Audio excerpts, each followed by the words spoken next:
Chapitre 1. Qu'est-ce que l'économie politique? Bien sûr, l'économie politique occupe une place prépondérante dans nos sociétés. Presque tout le monde parle de l'économie, tout le monde parle de l'inflation, tout le monde parle du chômage, tout le monde parle de la cherté de la vie. Donc, ça concerne tout le monde. Il concerne l'emploi des ressources et la création des richesses. Par exemple, au Maroc, parmi ses principales ressources, il y a les ressources naturelles, comme les phosphates, comme l'agriculture, etc. Mais l'objectif, c'est également la création de la richesse. Pour créer la richesse, on doit bien sûr avoir des ressources nécessaires. Sans oublier, bien sûr, les ressources humaines. D'accord? Les ressources humaines. Il met également en jeu les intérêts éventuellement contradictoires des individus et des groupes sociaux. Cela voulait dire que le problème économique, c'est un problème d'emploi de ressources et de création de valeur ajoutée, sans oublier que l'activité économique se fasse dans le cadre d'une société. C'est-à-dire que les hommes sont en relation avec les hommes. Bien sûr, les hommes ils sont en relation avec la nature pour créer la richesse, mais également les hommes sont en relation avec eux.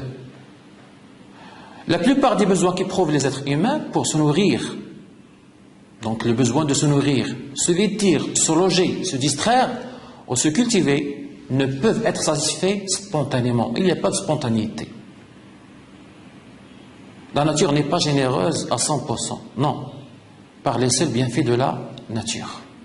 L'acte économique, ça veut dire l'intervention de l'homme, provient donc du fait que la nature ne fournit pas gratuitement et en quantité illimitée ce que les hommes ont besoin. C'est pour cette raison, nous allons voir ça par la suite, qu'il y a une différence entre ce qu'on appelle les besoins économiques et les besoins non économiques. Comme le besoin de l'oxygène, c'est un besoin qui est gratuit. On n'a pas besoin de travailler pour respirer de l'air. Mais en économie, l'économie c'est le monde, c'est-à-dire l'économie, il traite la rareté. Donc, la nature ne fournit pas gratuitement les ressources et en quantité limitée. Et en même temps, les besoins de l'homme, ils sont illimités, surtout les besoins économiques. Ces derniers doivent travailler et s'organiser de façon à satisfaire leurs besoins en utilisant les ressources dont ils disposent.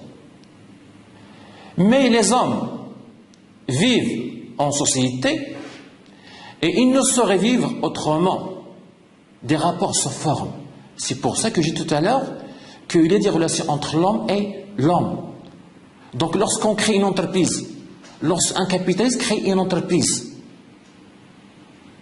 il achète la matière première, donc il achète les ressources naturelles, mais également il a besoin de la collaboration de l'homme, sous forme de directeur, sous forme d'ingénieur, sous forme d'ouvrier, c'est-à-dire qu'il a besoin de l'homme. C'est pour ça que les hommes, ils vivent en société, ils produisent dans un cadre social et sociétal. Donc des rapports se forment entre eux, entre les hommes, et voilà l'objet d'un nouveau groupe de sciences qui s'appelle les sciences sociales. Et bien sûr, nous allons voir ça par la suite. C'est pour cette raison que l'économie, normalement, ce n'est pas une science exacte, mais c'est une science, c'est vrai. Pourquoi c'est une science? Parce qu'il utilise des méthodes et il a un objet d'étude. Mais ce n'est pas une science exacte. C'est une science sociale ou une science humaine. Disons donc que l'économie politique a pour objet, parmi les rapports des hommes vivant en société, ceux-là seulement qui tendent à la satisfaction de leurs besoins matériels, à tout ce qui concerne le bien-être. Donc, dans une première section, nous allons répondre brièvement à la question l'origine du mot économie. Donc, dans une première paragraphe, nous allons voir que l'origine, ça appartient bien sûr à la Grèce antique.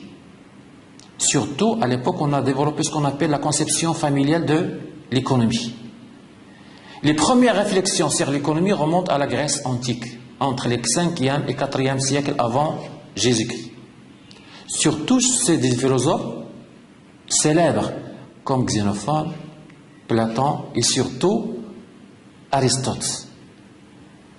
Platon, il est célèbre par son œuvre bien sûr, la cité, la République, c'est là où il a traité la question de la cité parfaite. Aristote est célèbre par l'œuvre qu'il a faite bien sûr, qui s'intitule l'Économique. Ce sont eux qui ont développé ou qui ont inventé le premier terme d'économie, iokos nomos. Donc dans l'Antiquité grecque, la primauté des valeurs religieuses ou philosophiques empêche toute réflexion autonome sur ce que les Grecs appellent eukonomia. De iokos, la maison, et nomos, l'administration, c'est-à-dire l'administration de la maison. Donc, dans l'Antiquité grecque, l'économie signifiait quoi? Donc, il y avait donc une conception familière de l'économie. L'économie désignait l'administration de la maison, l'administration domestique. Globalement, les philosophes grecs adoptent une démarche normative.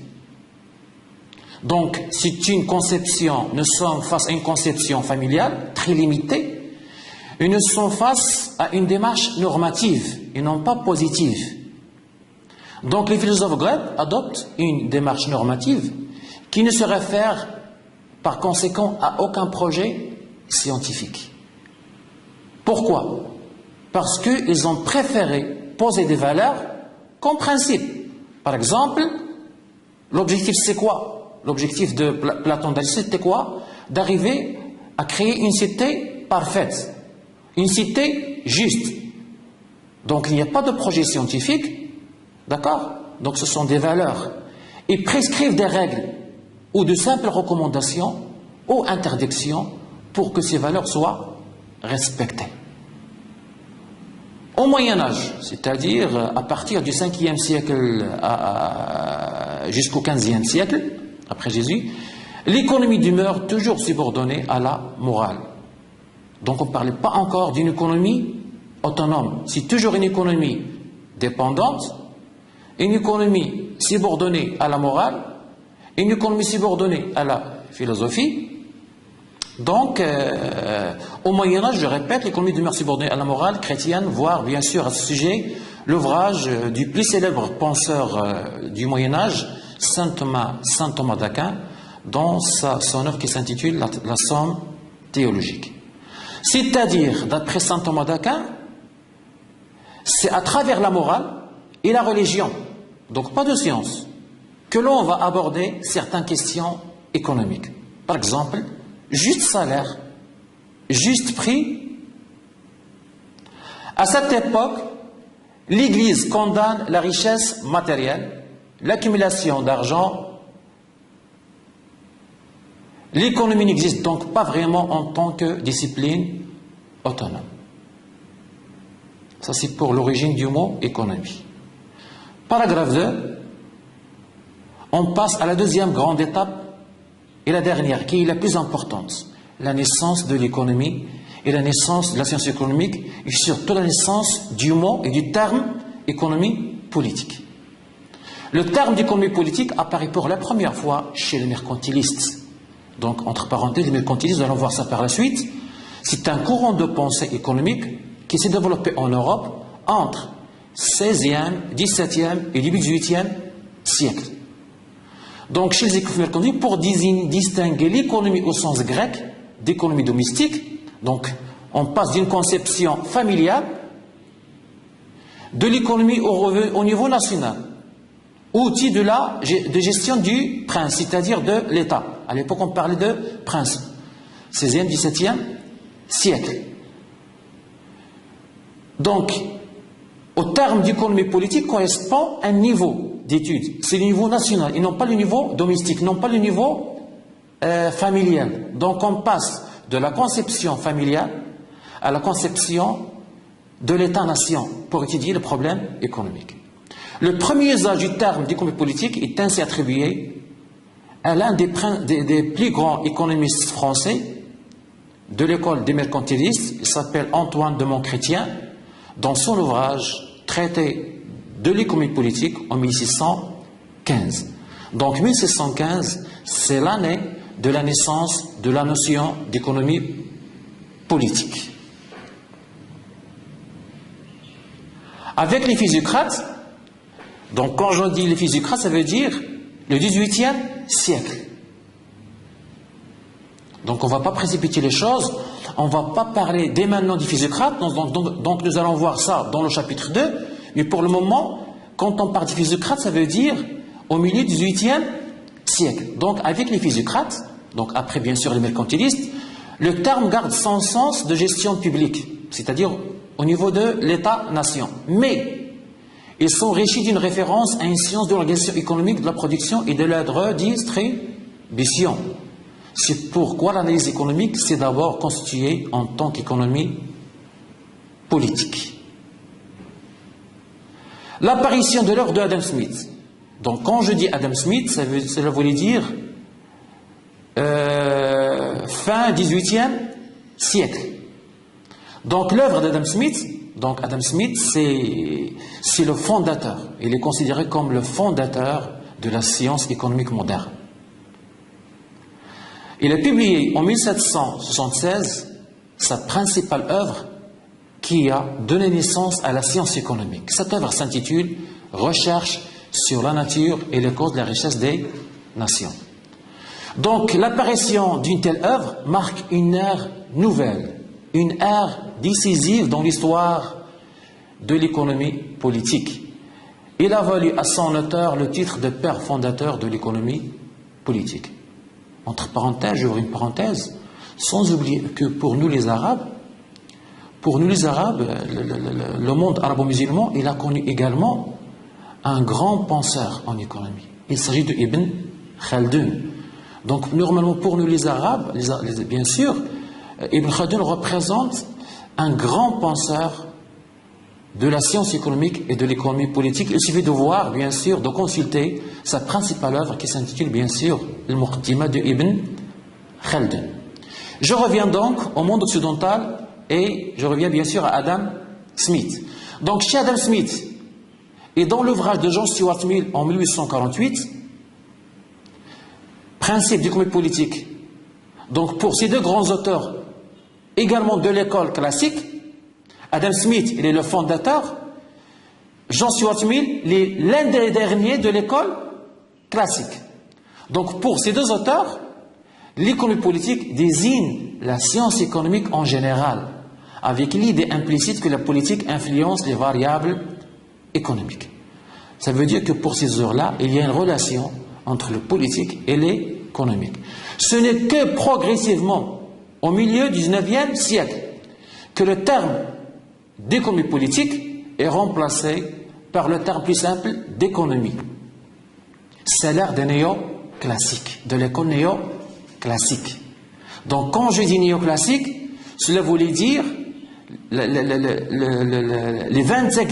30 dernières années du XIXe siècle et début XXe siècle.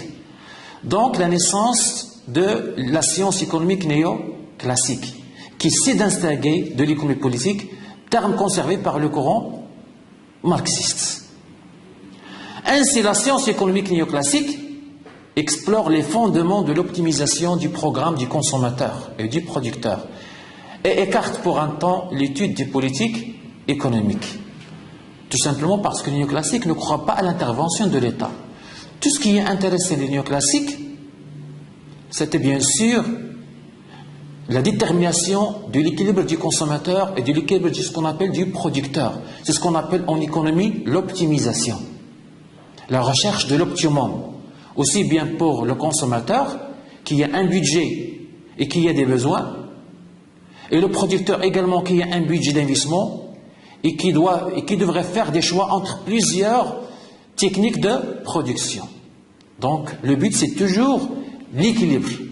Globalement, quatre principales idées ou quatre principes fondamentaux caractérisent la science économique néoclassique. Donc je répète, vers la fin ou à partir de la fin du 19e siècle. Donc pour l'économie néoclassique, l'économie est une science universelle. Pour l'économie classique, l'économie est une science indépendante de la politique, contrairement au classique, et contrairement aux philosophes grecs, l'économie dépendait de la philosophie. Donc pour le néoclassique, elle est indépendante. C'est une science autonome. Pour la science économique néoclassique, il n'y a qu'un seul principe, lequel l'homme cherche toujours à se procurer le maximum de satisfaction avec le minimum de peine. C'est ce qu'on appelle en économie, c'est ce qu'on appelle en microéconomie l'équilibre du consommateur et l'équilibre du producteur et l'équilibre du marché. Et enfin, pour la science économique néoclassique, il n'y a qu'un seul homme. Un seul homme qui n'est pas réel, qui n'a rien à voir avec la réalité. Ce seul homme s'appelle l'homo economicos. Il est l'unique source de construction des sociétés. Donc c'est le modèle. C'est un homme universel. Donc l'economikos, il se trouve au Maroc, aux États-Unis, au Japon, partout. Parce qu'il ne reflète pas la réalité, il reflète la théorie. Elle est la base de la théorie néoclassique. C'est un homme qui est abstrait, c'est un homme qui est asocial, c'est un homme qui est identique à lui-même en tout pays et en tout temps. Donc c'est un homme qui est universel. Il représente l'humanité depuis toujours. Donc c'est un homme qui est rationnel. Donc après avoir fait un survol rapide sur l'origine du mot ou de la notion d'économie politique, on va voir maintenant, on va répondre à la question: quel est l'objet, au pluriel, auquel sont bien sûr les objets, les définitions de la science économique. Pourquoi j'ai mis S objet, S définition? Parce qu'il n'y a pas une seule définition, il y a une multitude de définitions. L'objet d'une discipline, d'une manière générale quelconque, est le domaine de recherche et d'application de cette discipline. C'est comme la science économique. La science économique, vu la divergence et la diversité de ces définitions, ça donne plusieurs objets. Pourquoi? Pour deux raisons simples. La première, c'est la complexité de la réalité socio-économique qui est évolutive.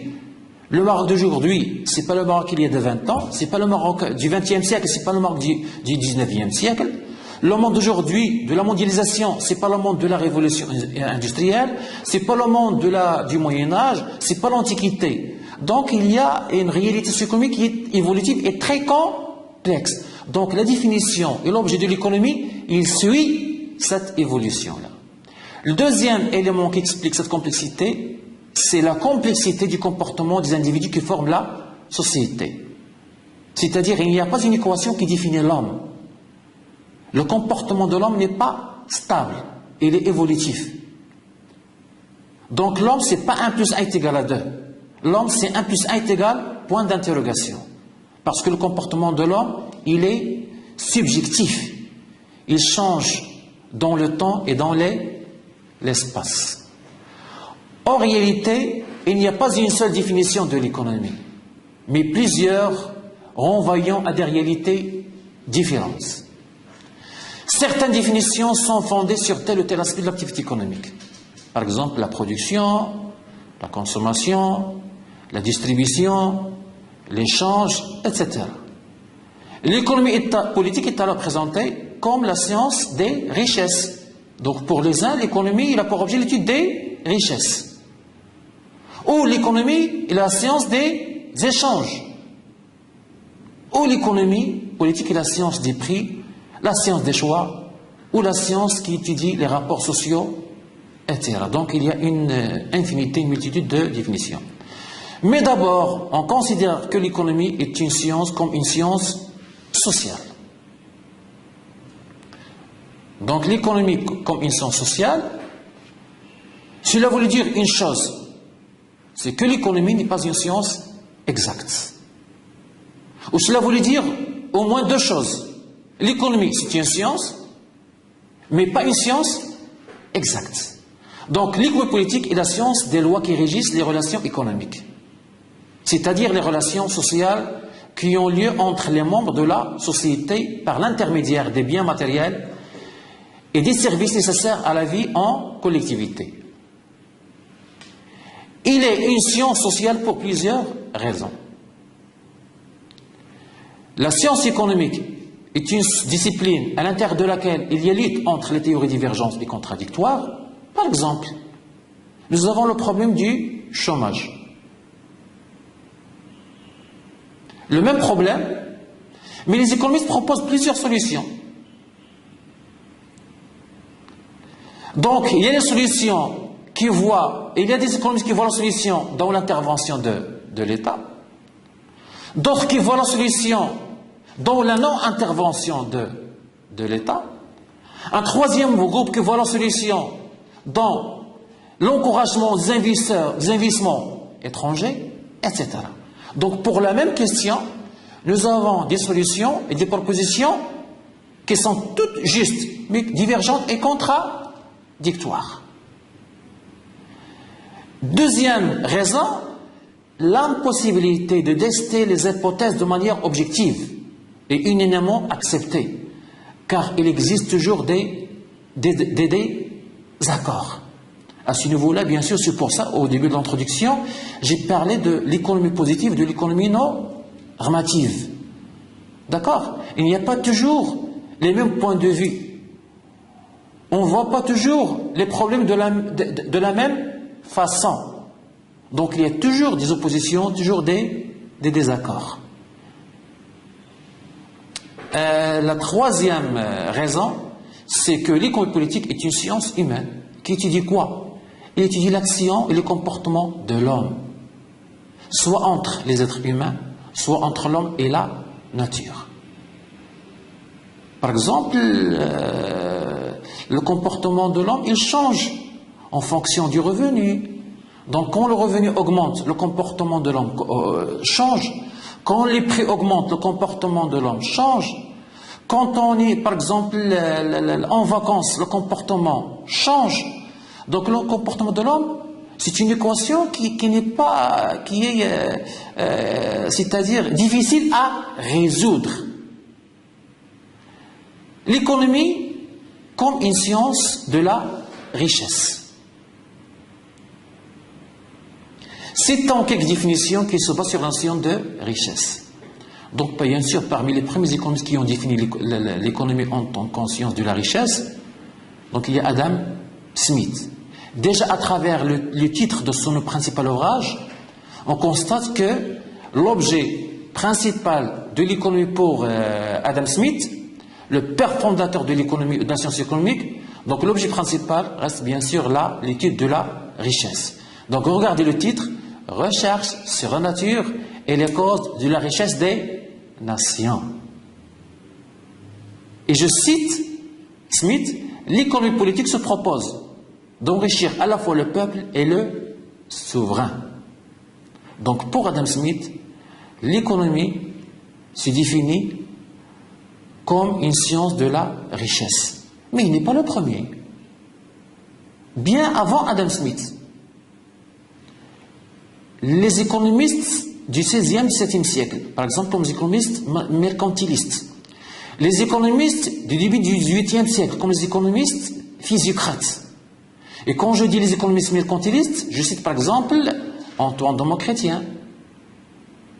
Et quand je dis les économistes physiocrates, je cite par exemple François Quesnay. Donc, pour ces deux écoles-là, l'économie, il a pour objet, d'accord, d'étudier la richesse. Seulement pour les mercantilistes, la richesse sous forme de métaux précieux, et pour les physiocrates, la richesse est représentée par les produits agricoles. Néanmoins, dans la définition de la richesse, Adam Smith n'a retenu que l'aspect matériel, et négligeant les services. Le travail consacré à la production des services est considéré comme improductif. Donc c'est une limite qu'on peut bien sûr adresser à Adam Smith, c'est qu'il a défini l'économie comme science de la richesse, mais une définition qui est bien sûr nouvelle, qui a révolutionné le monde au XVIIIe siècle, mais avec cette limite-là. C'est que la richesse, elle concerne uniquement les biens matériels. Tout ce qui est immatériel, tout ce qui est service n'est pas pris en considération. D'autres définitions similaires, celles par exemple d'un autre économiste classique, mais appartenant à l'école française, Jean-Baptiste Say. C'est le premier, Jean-Baptiste Say, il est le premier professeur d'économie dans une université française. Donc en 1803, dans un ouvrage qui s'intitule Traité d'économie politique, Say définit l'économie de la façon suivante. L'économie politique enseigne comment se forment, se consomment et se consomment les richesses qui satisfont aux besoins des sociétés. Et richesse, pour Jean-Baptiste Say, tout ce qui satisfait un besoin, c'est-à-dire tout ce qui est utile. Donc il y a un plus, on trouve un plus chez Jean-Baptiste Say, c'est qu'il définit la richesse comme l'ensemble des biens utiles. Utile à quoi? Utile à la satisfaction des besoins humains. En suivant ces définitions, l'enrichissement est le but fondamental de l'individu et de la société. Donc, il est possible donc de dire, pour conclure ce paragraphe-là, que la science économique est définie alors comme la science de la richesse. Mais il n'y a pas que la richesse pour définir l'économie, il y a également d'autres domaines, d'autres objets pour définir la richesse. L'économie est une science de l'échange marchand. C'est plutôt la vision néoclassique qui adopte une telle définition. C'est à travers l'échange que la valeur d'un bien ou d'un service se manifeste. L'échange s'opère à travers les marchés. Bien sûr, il y a une relation trop étroite entre marché, valeur et échange. Le marché, c'est quoi? C'est l'échange de biens entre offreurs et demandeurs. Le marché, qu'est-ce qu'il fixe? Il fixe le prix, il fixe la valeur. Donc, à travers le marché, à travers l'échange, il est possible de déterminer la valeur d'un bien ou d'un service.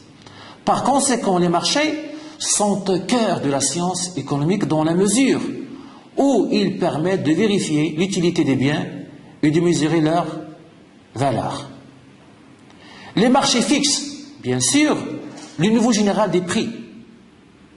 Nous allons voir ça en détail dans le chapitre 3. Donc, les marchés fixent le niveau général des prix. L'économie devient quoi? Devient alors une science des prix, puisque ce dernier n'est que le résultat de l'échange. En d'autres termes, dire que l'économie est la science de l'échange marchand, dire que l'économie est la science de l'échange des biens et services entre offreurs et demandeurs, c'est dire que la science, l'économie est la science des prix. Et économique, tout ce qui peut se produire par tout ce qui peut se traduire par un prix. Cette conception de l'économie a présenté un intérêt pour plusieurs auteurs qui ont orienté leurs préoccupations théoriques sur l'étude de la formation des prix. Donc la notion de prix, c'est une notion fondamentale pour comprendre la science économique, pour comprendre les problèmes économiques et pour comprendre les politiques économiques. L'économie, toujours selon une conception néoclassique, l'économie est une science de la rareté et des choix efficaces. Cette définition, c'est-à-dire de la rareté, part de l'idée que, puisque les moyens sont rares, il y a lieu de les utiliser de façon efficace. Parce que la rareté, pourquoi il y a un prix? C'est quoi le prix? Le prix, c'est le prix d'un bien. Et qu'est-ce qu'il représente? Qu'est-ce qu'il reflète? Il montre que le bien, il existe en quantité limitée. Donc, puisque le bien, il existe en quantité limitée, et puisqu'il est rare, on est obligé, on est amené à l'utiliser, à le consommer de façon efficace et de façon rationnelle. Les agents, le problème c'est qu'en même temps les agents ont des besoins illimités. Donc face à la rareté, nous avons des besoins illimités. C'est une contradiction.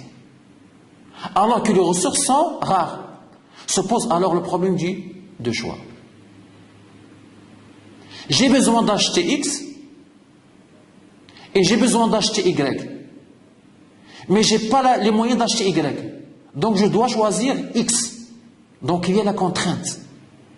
Donc faire des choix, ça veut dire obéir à des contraintes. Ça veut dire faire des sacrifices.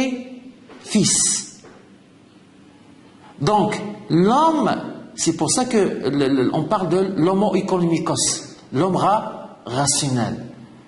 Donc un homme rationnel, il fait ses dépenses de consommation en tenant compte de son budget. C'est le cas au niveau microéconomique.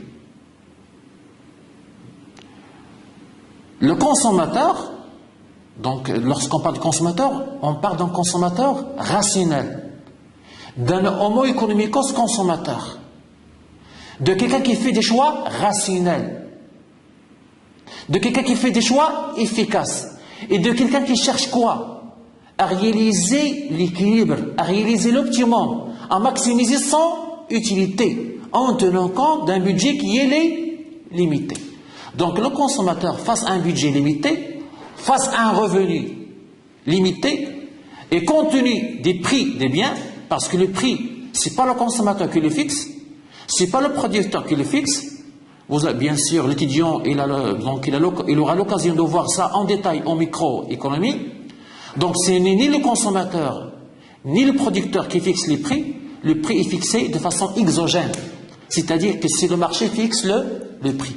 Donc pour le consommateur, au niveau économique, le consommateur, il doit faire des choix. Il a des besoins, mais il doit faire des choix. Mais avec des contraintes.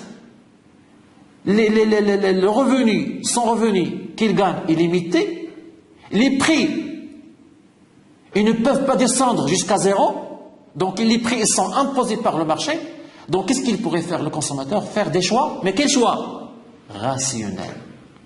C'est-à-dire le choix qui lui permet de réaliser le maximum avec le même budget.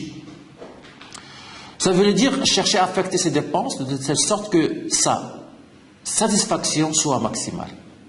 Même raisonnement pour le producteur. Face à ses ressources limitées, les prix des facteurs de production sont exogènes, fixés par le marché. Qu'est-ce qu'il va faire, bien sûr?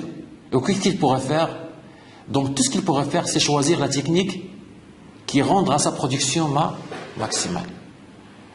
Donc c'est pour ça il est possible, surtout pour l'école néoclassique, de définir l'économie comme une science de la rareté, ou comme une science des choix efficaces, ou comme une science de l'échange marchand, ou comme une science des prix.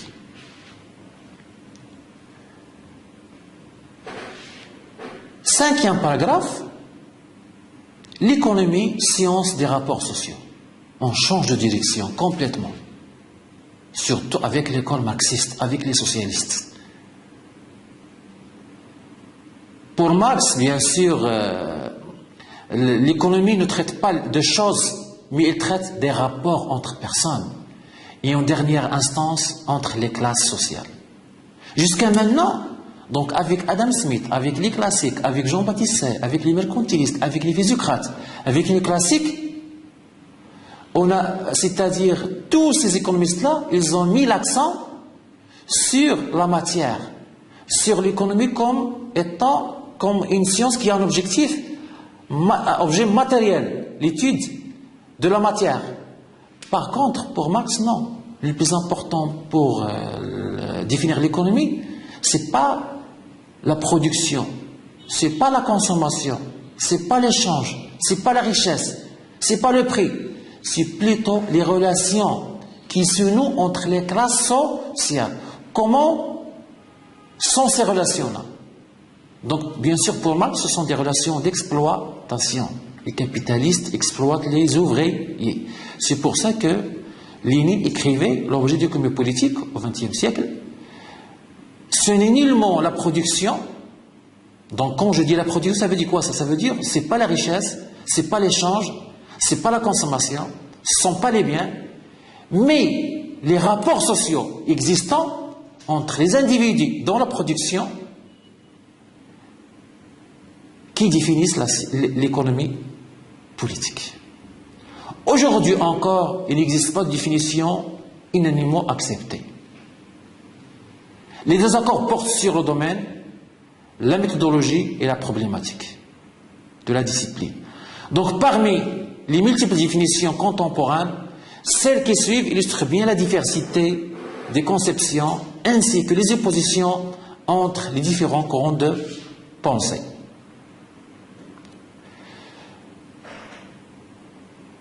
Donc nous avons par exemple les définitions proposées par Samuelson, et je cite bien sûr: l'économie est l'étude de la façon dont l'homme et la société choisissent, avec aussi recours à la monnaie, d'employer des ressources productives rares qui sont susceptibles d'emplois alternatifs pour produire divers biens et les distribuer en vue de la consommation présente au futur des différents individus et groupes qui constituent la société. Donc c'est une définition proposée par Samuelson dans son ouvrage publié en 1973, L'économique. Donc c'est une définition moderne plus complète. Et qu'est-ce qu'on constate? Il tient compte de plusieurs concepts, de plusieurs éléments. La monnaie, les ressources rares, les emplois alternatifs des ressources, la consommation présente et la consommation future, les individus et les groupes d'individus, c'est-à-dire la société. Donc il y a plusieurs éléments qui entrent pour donner une définition relativement acceptable, bien sûr, par les économistes, bien sûr. À travers cette définition, l'objet de la science économique étant la recherche de solutions efficaces aux problèmes que produire, comment produire et pour qui produire. L'objet de toute économie, c'est de répondre à ces trois questions fondamentales. Cette problématique du que, comment et pour qui produire, qui est commune à toute société, ramène l'activité économique à trois actes fondamentaux. La production, c'est répondre à pour qui, quoi produire ou que produire. La consommation et la répartition, c'est pour qui produire. Donc c'est ce qu'on appelle les grands problèmes économiques qui s'imposent à toutes les sociétés, qu'ils soient c'est-à-dire développés ou sous-développés,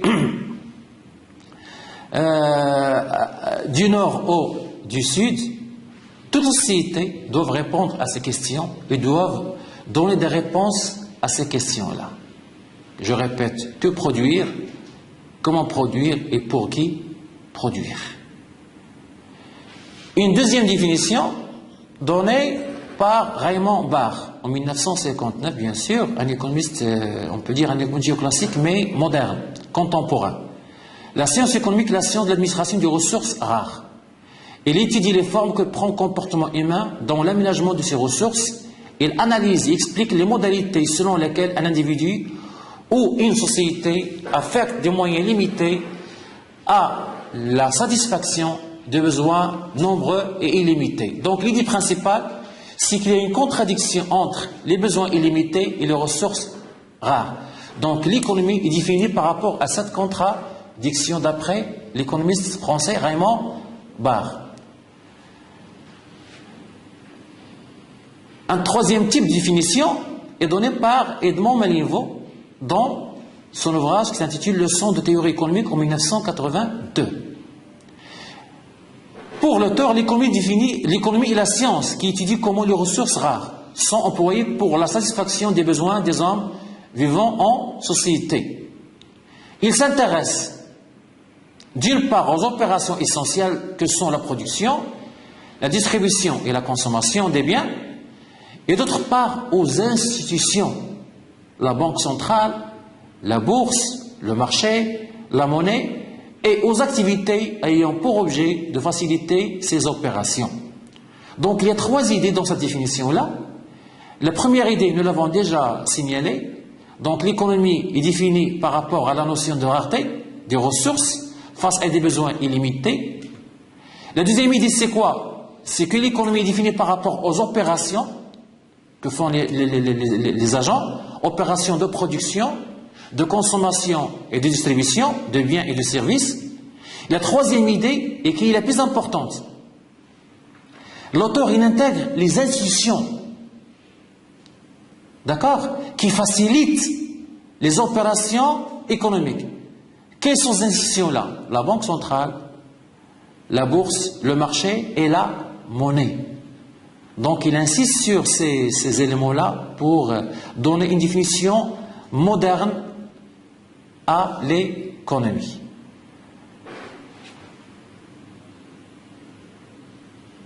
Le prix Nobel de 2001, Stiglitz, donne également une définition qui est propre bien sûr de l'économie. La science économique est l'étude de la manière dont les individus, les entreprises et le gouvernement.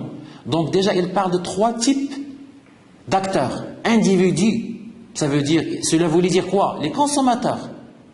Les entreprises, cela voulait dire quoi? Les producteurs. Et le gouvernement, ça veut dire l'État, c'est-à-dire l'intervention de l'État. Il effectue des arbitrages, des choix au sein de notre société. Les arbitrages sont inévitables. C'est une contrainte, car les biens et les services et les ressources sont quoi? Sont rares. D'accord? Donc, il donne une définition plus précise sur la science économique en rapport avec, bien sûr, avec la notion de rareté. Et on passe à la section numéro 3. C'est là on va voir, bien sûr, on va étudier, on va bien sûr analyser les principaux concepts économiques. Bien sûr, nous l'avons, bien sûr, je l'ai répété plusieurs fois, le premier concept, ça concerne bien sûr la rareté. Donc il est impossible de parler de l'économie, de parler de la science économique, d'accord, sans parler de la notion de rareté. La rareté, c'est le contraire de quoi? De l'abondance. La rareté, c'est le contraire de l'abondance. Donc, imaginons un monde où tout est abondant. Où tout est abondant. Il serait dans ces conditions-là impossible de parler de science économique. Donc, l'économie existe en tant que science parce que le monde où nous vivons, c'est le monde de la rareté. On n'est pas dans un paradis. D'accord? Et qui dit rareté dit activité économique, dit travail, dit l'acte de production, dit l'effort. L'économie est une science humaine qui concerne la satisfaction des besoins et l'aménagement de la rareté. L'activité économique des hommes a pour but de satisfaire leurs besoins. Ces besoins constituent le moteur principal de tous les mécanismes économiques. Donc, il y a une relation trop étroite entre la notion de rareté et la notion de besoin. Donc, ce sont des notions relatives. Donc, les individus, les entreprises, les gouvernements, tout le monde doit faire des choix. Parce que tout le monde a des besoins. Mais le problème, c'est qu'il y a une contrainte, c'est la rareté des ressources. Donc la première notion importante en économie, c'est la notion de rareté. Deuxième notion, c'est la notion de besoin, et plus particulièrement le besoin économique. Donc, bien sûr, il y a le besoin au sens large, ça concerne tous les besoins de l'homme. Mais à l'intérieur des besoins humains, il y a des besoins économiques, purement économiques. Pourquoi besoin économique? Parce qu'il y a une relation entre l'économie et les besoins économiques. Un besoin économique ne peut être satisfait que par des biens économiques. Un bien économique, il est produit. Donc quand on produit les tomates, quand on produit des voitures, quand on produit une moto, quand on produit un bien ou un service, c'est pour satisfaire un besoin. Donc produire une voiture, produire un vélo, produire une moto, produire un cahier, produire un stylo, c'est pour satisfaire un besoin. Quel besoin? Un besoin économique. Le stylo, c'est un bien économique. La voiture, c'est un bien économique. Le vélo, c'est un bien économique. L'ordinateur, c'est un bien économique. Le besoin d'avoir une voiture, c'est un besoin économique. Le besoin d'avoir un stylo, c'est un besoin économique. Donc il y a une relation étroite, trop étroite entre besoin économique et bien économique. Donc nous allons voir les biens par la suite. Maintenant, nous allons nous contenter de parler un peu de la notion de besoin économique.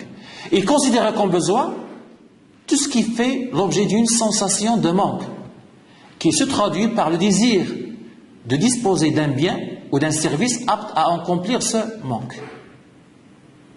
Ça, c'est d'une manière générale.